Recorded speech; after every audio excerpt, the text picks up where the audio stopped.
enquanto o novo ministério do Império, como informamos ontem, foi confirmado também por outras fontes. E talvez já hoje ao meio-dia recebamos a notícia de sua configuração definitiva, a crise ministerial continua em Berlim. Essa crise só pode ser solucionada por dois caminhos.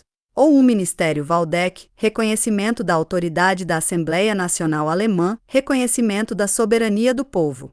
Ou um ministério Radowitz-Vink, dissolução da Assembleia de Berlim, negação das conquistas revolucionárias, constitucionalismo de fachada ou mesmo a dieta unificada. 1. Não o ocultemos de nós mesmos. O conflito que irrompeu em Berlim não é um conflito entre os intentistas e os ministros, é um conflito entre a Assembleia, que pela primeira vez se apresenta como constituinte, e a coroa. Terão coragem de dissolver a Assembleia ou não? Tudo depende disso. Mas a coroa tem o direito de dissolver a Assembleia? É certo que, nos estados constitucionais, a coroa, em caso de conflito e sobre a base da Constituição, tem o direito de dissolver a Câmara Legislativa convocada e apelar ao povo por meio de novas eleições. A Assembleia de Berlim é uma Câmara Constitucional, legislativa? Não. Ela foi convocada para entender-se com a coroa sobre a Constituição prussiana, sobre a base não de uma Constituição, mas de uma revolução. Não recebeu de modo algum seu mandato da coroa ou de seus ministros responsáveis, mas sim somente de seus eleitores e de si mesma.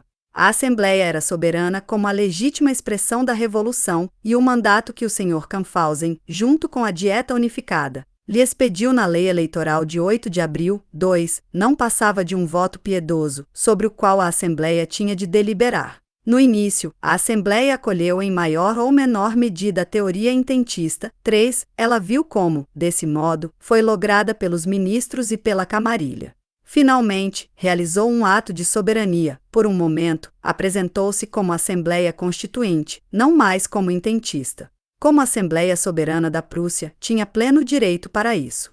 Mas uma Assembleia Soberana não é dissolúvel por ninguém, não está submetida às ordens de ninguém. E mesmo como mera Assembleia intentista, mesmo de acordo com a própria teoria do Sr. Kampfhausen, ela se encontra em posição de igualdade com a coroa. Ambas as partes celebraram um acordo nacional, ambas as partes têm a mesma cota de soberania, esta é a teoria de 8 de abril, a teoria Kampfhausen-Gansema, portanto a teoria oficial reconhecida pela própria coroa. Se a Assembleia está em posição de igualdade ante a coroa não tem nenhum direito de dissolver a Assembleia. Caso contrário, consequentemente, a Assembleia teria do mesmo modo o direito de depor o rei. A dissolução da Assembleia seria, pois, um golpe de Estado. E o 29 de julho de 1830 e o 24 de fevereiro de 1848 mostraram como se responde a um golpe de Estado. Dir-se-á que a coroa poderia, sim, apelar novamente aos mesmos eleitores. Mas quem não sabe que hoje os eleitores elegeriam uma Assembleia totalmente diferente, uma Assembleia que faria muito menos cerimônias com a coroa?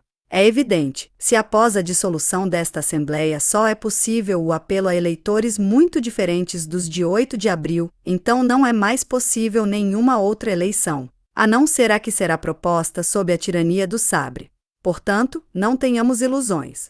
Se a Assembleia vencer, se impuser o ministério da esquerda, então o poder da coroa ao lado da Assembleia será quebrado, o rei voltará a ser apenas o servidor pago do povo, e estaremos novamente na manhã de 19 de março, caso o ministério Waldeck não nos traia, como tantos antes dele. Se a coroa vencer, se impuser o ministério do príncipe da Prússia, então a Assembleia será dissolvida, o direito de associação suprimido, a imprensa amordaçada, uma lei eleitoral censitária decretada, talvez até mesmo, como dissemos, a dieta unificada evocada mais uma vez, tudo sob a proteção da ditadura militar, dos canhões e das baionetas. A vitória de uma das partes dependerá da atitude do povo, especialmente da atitude do Partido Democrático.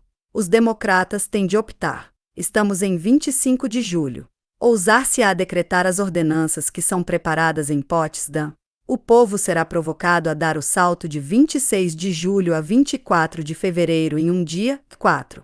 Boa vontade com certeza não falta, mas a coragem.